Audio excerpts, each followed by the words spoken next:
Hello கார்த்தியா, ஆமா நீங்க தாய்லாந்துக்கு ஒரு இல்லீகல் பார்சல் நீங்க அனுப்பியிருக்கீங்க. அதுக்காக உங்களை டிஜிட்டல் அரெஸ்ட் பார்சலா? சிபிஐல இருந்து உங்களை கான்டாக்ட் பண்ணுவாங்க. ஃபர்தர் இன்வெஸ்டிகேஷனுக்கு ரெடியா இருங்க. அவங்க கேட்குற டீடைல்ஸ் பூரா கொடுங்க. சார் இல்லை சார், நான் அதுவும் பார்சல் தான் அனுப்பல சார். நீ கொஞ்சம் செக் பண்ணி பாருங்களேன் ப்ளீஸ். என்னடா என்னாச்சு? நான் ஏதோ கொரியரில் ட்ரக்ஸ் அனுப்பிச்சிருக்கேன், தாய்லாண்டில் மாட்டிக்கிச்சு, டிஜிட்டல் அரெஸ்ட்னு சொல்கிறானுங்க. முதல்ல ஃபோனை கட் பண்ணு. இன்னும் கொஞ்சம் நேரத்தில் ஃபுல் செட்டப்போட வீடியோ கால்லே வருவான். சிபிஐ ஆஃபீஸர் பேசுகிறேன், இதை பற்றி வெளியில் யார்கிட்டையும் சொல்லக்கூடாதுன்னு சொல்லுவான். உன் Aadhaar number, bank account number வரைக்கும் எல்லா டீட்டெயிலையும் புட்டு புட்டு வைப்பான். ஸ்கேம் கால்டா அது. ஸ்கேம். இந்த மாதிரி சிபிஐல இருந்து பேசுகிறோம், அமலாக்கத்துறையிலேருந்து பேசுகிறோம்னு சொல்லுவாங்க.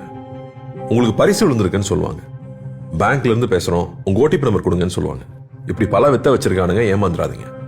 நம்மளுடைய பேராசையும் அறியாமையும் தான் இந்த மாதிரி சைபர் ஃப்ராட்ஸ்க்கான மூலதனமே. டிஜிட்டல் அரெஸ்ட்ங்கிற ஒரு சட்டமே நம்ம சட்டத்துறையில இல்ல, நம்ப வேண்டாம். இதுல மக்கள் பல கோடி ரூபாய் ஏமாந்துருக்காங்க. இதுல ஏமாந்தவங்க சின்னவங்க பெரியவங்க, படிச்சவங்க படிக்காதவங்கன்ற பேதமே இல்லை.